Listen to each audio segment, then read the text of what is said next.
First case I'm going to talk about is in re interest of Landon H. And I'll also say I realize that I think just about every case we're talking about has somebody in the room who worked in that case in some capacity. So if you have anything you want to add, feel free. I was not directly involved in any of these, so I don't have the inside track. But if you've got something you want to add, go right ahead. So basically, the summary for Landon H. and a lot of us, speaking of parents' attorneys, are very familiar with this case now. Juvenile court cannot allow an attorney to withdraw without showing that the attorney has made diligent efforts to notify their parent client of his or her intent to withdraw. Basic facts are Bonnie was the mother of Landon. Landon was removed. A 3A case was filed. Court-appointed counsel, I think Bonnie appeared pretty much one time in the case. Her attorney continued to appear. And then we got to the point where a TPR was filed. Attorney was still appearing at hearings, and then the date of the formal, the attorney said, I haven't had any contact with my client. I want to withdraw. Court allowed him to withdraw. Rights were terminated that day. Bonnie contacted the court the next day, said, hey, wait a second, I was in jail. I want another attorney. New counsel was appointed, and then Bonnie appealed. So that's kind of the quick version of the facts there. When the court was analyzing this, they said basically that if a court knows that a parent is incarcerated or confined nearby, it needs to take steps without request to afford the parent due process before adjudicating a child or terminating the parent's parental rights. In this particular case, there was evidence that the court knew that the parent was in the jail next door to the courthouse. A little bit different situation than when a parent is incarcerated in another state or another county and can't reasonably be transported. But in this case, it really was half a block walk next door. The court did say that the juvenile court doesn't necessarily have an affirmative duty to investigate where a client or a parent is every time they're not in court. But when we're looking at the due process requirements for a termination filing, they do need to be, if a client or a parent is reasonably available, we need to make efforts to get them there. The other part when analyzing this was that Bonnie, the mother, had a reasonable belief that her attorney would continue to represent her in her absence, as counsel had done multiple times. And then the court looked to the Nebraska Court Rules of Professional Conduct and said basically that unless an attorney shows that they have provided notice of an intent to withdraw and have made diligent efforts to make their client aware of their intent to withdraw, the court should not let them out until they've done so. And then when considering a request to withdraw, the court also noted that they need to consider whether or not an attorney can withdraw without a material adverse effect on the client's rights. The ultimate holding was that absent circumstances showing that a parent has avoided contact with his or her attorney, a juvenile court must respect the parent's due process right to representation by an attorney. Juvenile court is not to assume that the parent has been avoiding contact, but again, they're just requiring the attorney before withdrawing to show that they've made efforts to notify their client as best they can. And then basically this was a denial of due process for the mother, so the termination was ultimately reversed. This next one, in re interest of Maya C. and Sunday C. Basically, the summary is that changing a mother's reunification plan from continuing high school when she was under 19 to actively pursuing a GED when she turned 19 was a material change in her reunification plan and was thus appealable. The basic facts was that the mother, Nyamal, was a minor herself when the case started, was removed with her siblings from her mother's home, had her children with her initially, later on down the road, allegations, well actually there was a 3A case, because I represented her mother, I should add that. There was a 3A case filed against Nyamal. Kids were not initially removed, later they were removed. As part of her reunification plan when she was still a minor, the court had ordered that she continue in high school. Later, after she turned 19 and was no longer a ward herself, the court changed the plan that she needed to be in GED classes or working towards obtaining a high school diploma. The Court of Appeals had initially determined that the case was not appealable, and that it was merely a continuation of the previous dispositional order. When the Supreme Court heard it, they looked at the plan and the change that had been made. In their analysis, they said an order imposing a rehabilitative plan affects a parent's substantial right and is thus appealable. However, when the order merely extends the time of the requirements of a previous order, a substantial right is not affected. The amount of time a party has to appeal the original order is not extended. But they found that there is a significant difference between requiring a minor ward to continue in school and mandating that an adult with below average academic skills, as Nyamal was found to have her obtain a diploma or GED as a condition of reunification did affect a significant right, as it could have put her in a place where she could not timely comply with the court's reunification plan, and thus that 15 months might toll and TPR would be triggered at that point. They ultimately held that there was a material change in the conditions for reunification, and ultimately the case was appealable, and they reversed the Court of Appeals. Next one is in re interest of Violet T. Basically, Nebraska Juvenile Court does not have subject matter jurisdiction of a newborn that was born in Nebraska that immediately moved to relatives in Iowa prior to the petition being filed. Violet was born in Douglas County. At the time, tested positive for methamphetamine. Her mother had admitted to use, was working with the department on a voluntary basis. Prior to the petition being filed by the county attorney, the family worked out a deal where basically Violet was placed with relatives in Iowa, where she remained. She did not come back to Nebraska. The petition was, I think, originally dismissed, and they refiled again, saying that Violet, or an amended petition was filed alleging that she was born, domiciled, living, or found to be in Douglas County and requested temporary custody. Juvenile court gave the department immediate custody. Hearing was later held. Mom renewed her motion to dismiss, which the department joined.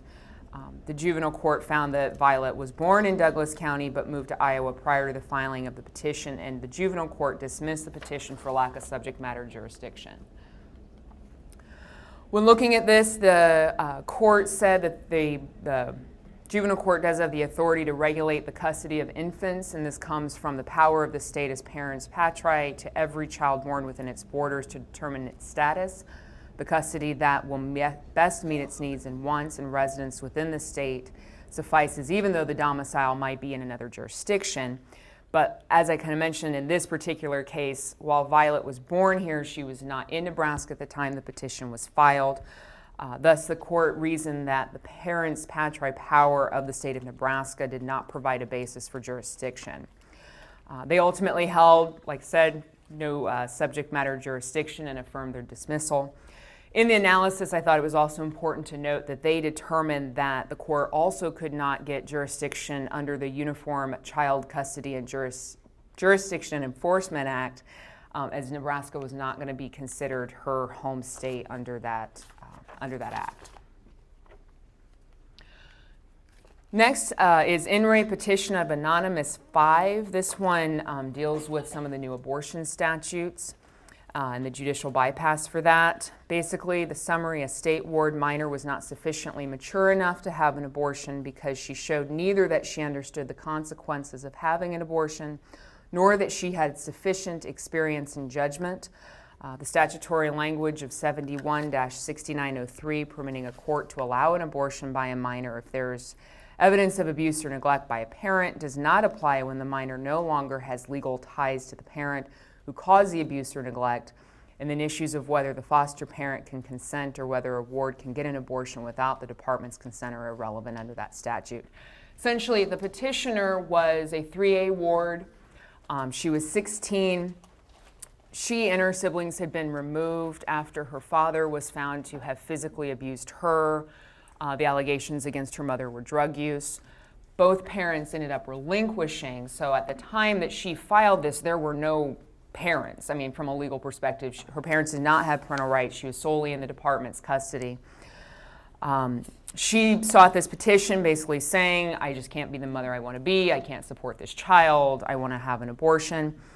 She was also afraid of losing her foster placement due to the foster parents' beliefs on the issue. The district court denied her request, finding that she did not prove by clear and convincing evidence that she was a victim of abuse or neglect under 71-6903 subsection 3, or that she was sufficiently mature and well-informed to decide on her own to have an abortion. And the district court determined that the petitioner's foster parents would be considered her guardians for purpose of consenting to the procedure. I broke this one down a little bit further as far as the issue. So the first issue was the victim of abuse or neglect. When they looked at 71-6903 subsection 3, they realized it does not say when the abuse or neglect must have occurred in order or if it had to be related to the woman's pregnancy. Essentially, under 71-6903 subsection 3, a court must authorize an abortion without consent of a parent or guardian if the court finds by clear and convincing evidence that there is evidence of abuse as defined under the criminal code, or child abuse or neglect as defined under the criminal code, of the pregnant woman by a parent or guardian, or that an abortion without the consent of a parent or guardian is in the best interest of the woman. And the court looked to the legislature and what was in the statute and said that the legislature clearly intended for a pregnant woman to avoid obtaining consent from a parent or guardian who has abused or neglected her. And they held that under 71-6903 subsection 3, the pregnant woman must establish abuse or neglect by parent or guardian who occupies that role in relation to her at the time she files the petition for waiver of parental consent. When looking at whether or not the petitioner was mature and well-informed, the court said that maturity may be measured by examining the minor's experience, perspective, and judgment.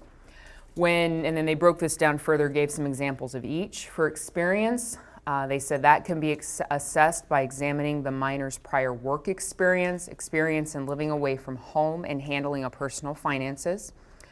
Perspective can be assessed by looking at her appreciation and understanding of the relative gravity and possible detrimental impact of each available option, and realistic perception and assessment of the potential short and long-term consequences of each decision. And for judgment, that can be assessed by considering whether she is fully informed so that she can weigh the alternatives and in an independent and realistic fashion. This particular case, they found she was not mature or well-informed enough, even though she'd essentially been acting as her sibling's parent and really didn't have parents and had kind of been on her own. But they said she has not lived on her own, technically was dependent on her foster parents for financial support, didn't have work experience. And even though she'd had some counseling sessions and had undergone 3 ultrasounds, they didn't find that there was enough evidence to support that she understood fully the emotional and psychological consequences of undergoing an abortion. And then for consent for a state ward by the department, under the Nebraska Administrative Code, if a minor ward decides to have an abortion, the department's consent is not required, but parental notification might still be required. There's no evidence that this provision has been amended or suspended in light of the change from parental notification to parental consent. Therefore, the court did not rely on it. And they went back and said, basically, there's 3 factors that need to be considered in whether or not to grant the authorization: that whether or not the petitioner is mature and well-informed, whether there's evidence of abuse or neglect, and whether it's in the minor child's best interest. Whether the department will consent or not is not relevant. On the guardian issue, I'd say they kind of punted on this one. The judicial bypass procedures are special statutory proceedings and are limited to the power specifically granted by the legislature. Looking at that, they held that whether or not the petitioner's foster parents are her guardians is a matter outside the scope of the special statutory proceeding, thus they didn't discuss it. I put the dissent in there because I thought it was interesting. They basically said that they didn't think that the court had subject matter jurisdiction to address whether or not a judicial bypass should be provided. They based this on 71-6903 subsection 2 and said that the district court only has the authority to hear matters when the petitioner has elected to not obtain consent from her parent or guardian, And in this case, she didn't have a parent or a guardian to obtain consent from. And they admitted, that this really doesn't provide her any relief. It's just, we just came to a different analysis. Michael E.V. State.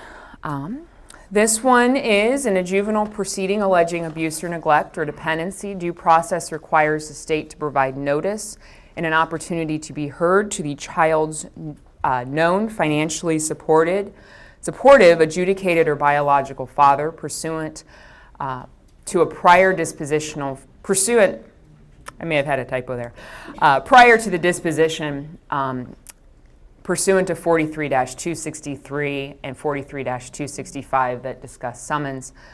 In this case, the department and its employees were ultimately protected by sovereign immunity and qualified immunity as they did not violate Michael's clearly established right. Essentially, the child was born out of wedlock to Michael in April. District court order was entered finding that Michael was the little girl's biological father and ordered him to pay child support, and he was paying child support. The little girl was later removed from April, placed in the temporary custody of the department, and a 3A was filed with allegations only against April, the mother. County attorney did not give notice to Michael. At the adjudication hearing, the juvenile court ordered that Michael was to be notified. I couldn't quite parse out why this fell to the department, but the caseworkers didn't notify him before disposition. He was ultimately informed by the Foster Care Review Board 6 months after disposition. He requested to intervene and was allowed to do so. A few months later, his daughter was placed with him.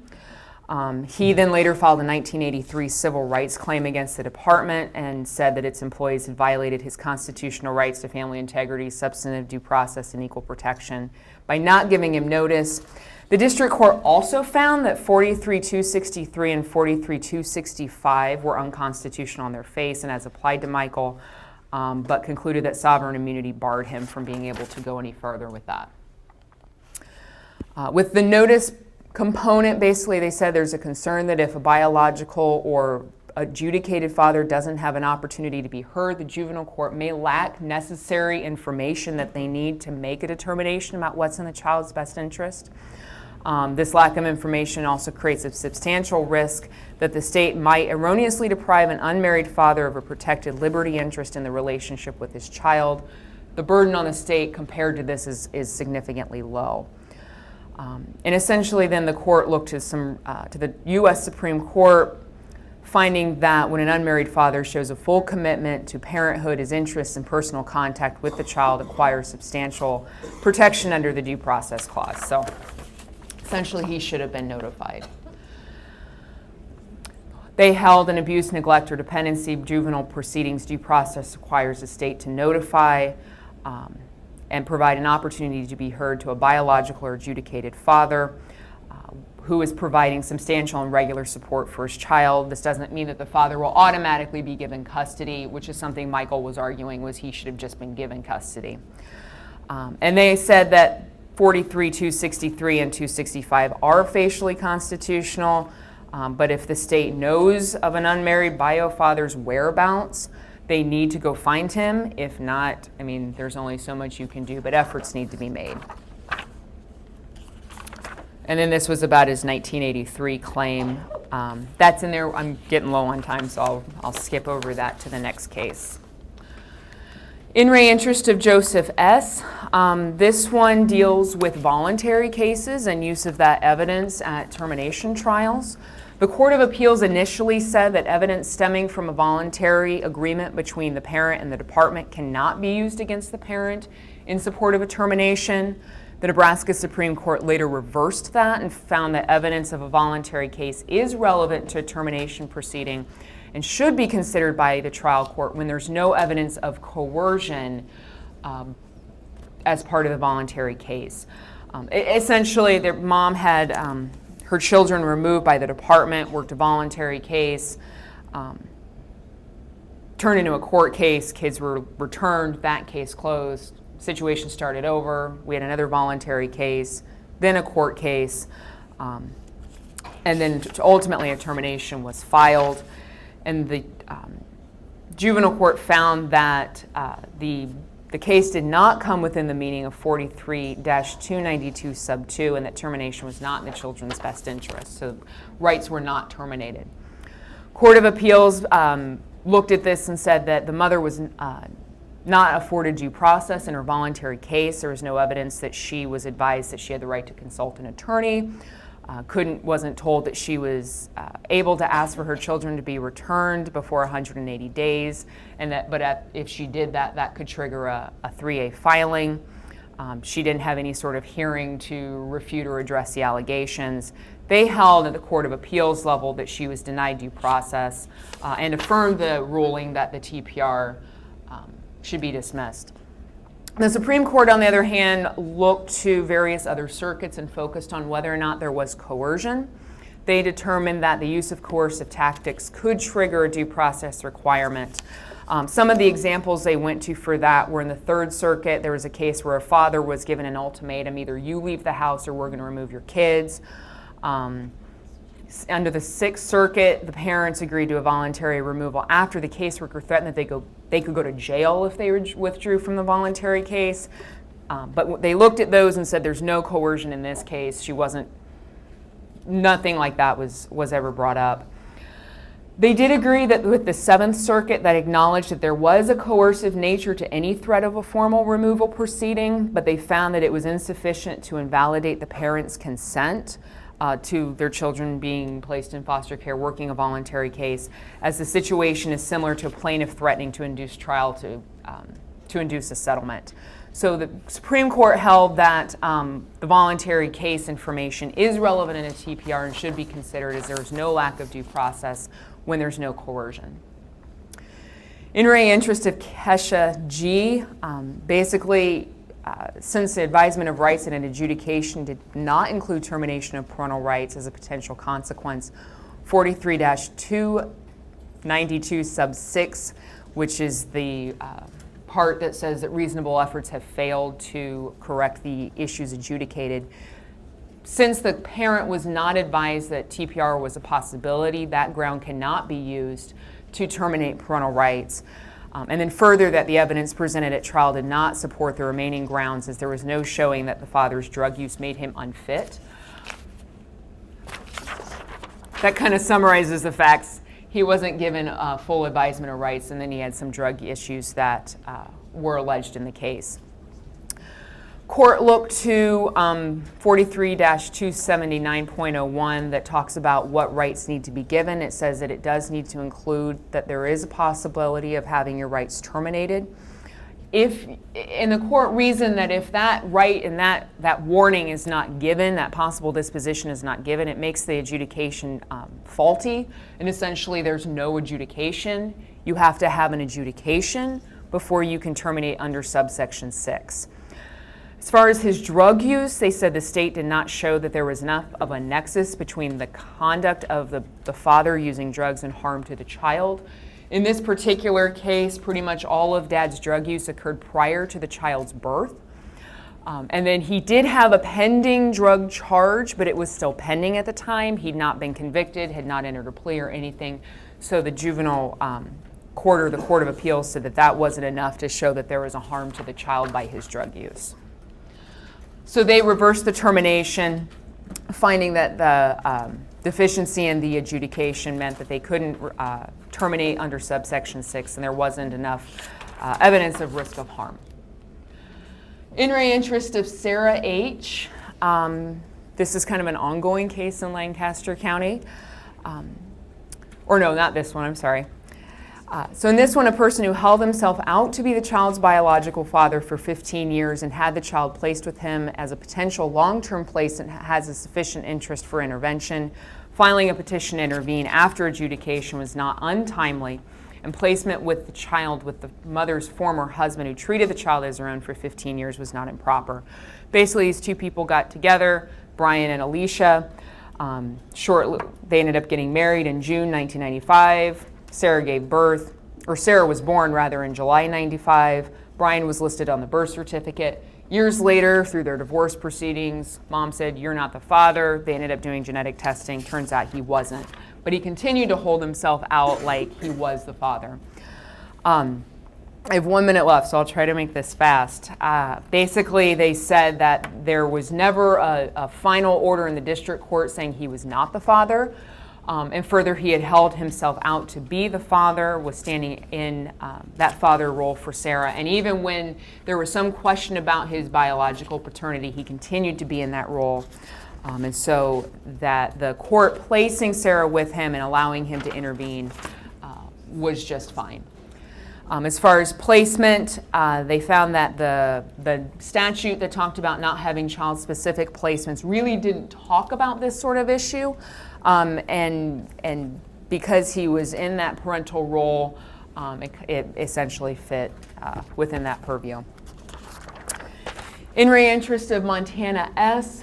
Basically said that a foster parent has standing to appeal a juvenile court order approving placement outside of the foster parent's home, and that such an order is a final and appealable order. In this case, the child was placed with a grandmother. We were heading towards adoption. Turns out grandma wasn't following the rules and allowing mom to have unapproved conduct, removed the child from her home. She did appeal that, and the court said that they previously found that foster parents have standing to object to the department's plan to change foster home or to change the placement of the child. Therefore, the grandmother did have standing. They also determined it was a final appealable order as it affected the grandmother's substantial right in having had the child really for most of her life, and also that they were moving towards adoption. So she did have a substantial right and thus could appeal it. In re interest of Shayla H., this is the one that's lingering, I think, in various respects here.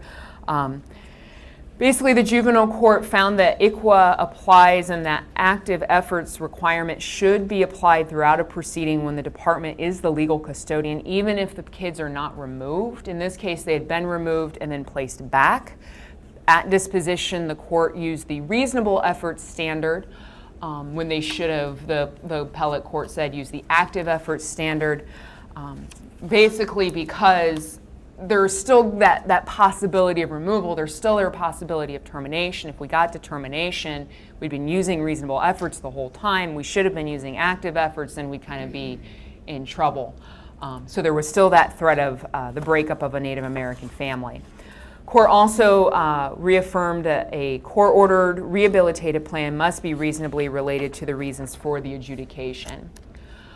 Basically, the father had appealed. The mother was the one that whose actions had led to the adjudication of inappropriate physical discipline. The court ordered orders for both, and the appellate court said that some of the orders for the father were not going to be carried through or shouldn't have been ordered because they didn't relate to the matter that led to the adjudication.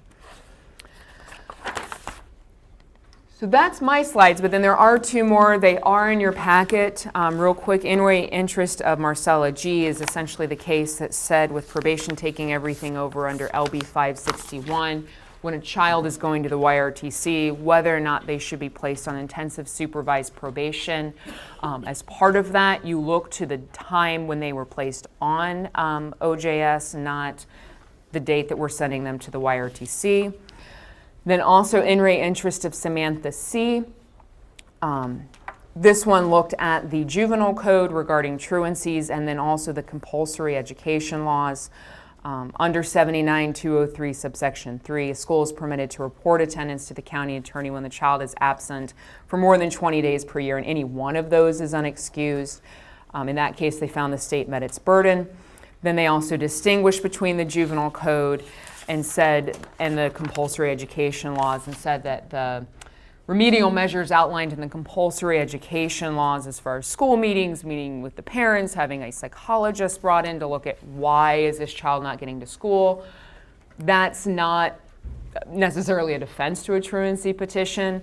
The state does not have to show that all those steps have been gone through before they can adjudicate, or the court can adjudicate in a truancy case. Basically said if the legislature wanted that to be part of the juvenile code, they would have made it. So that's a very quick version of the cases in the last year.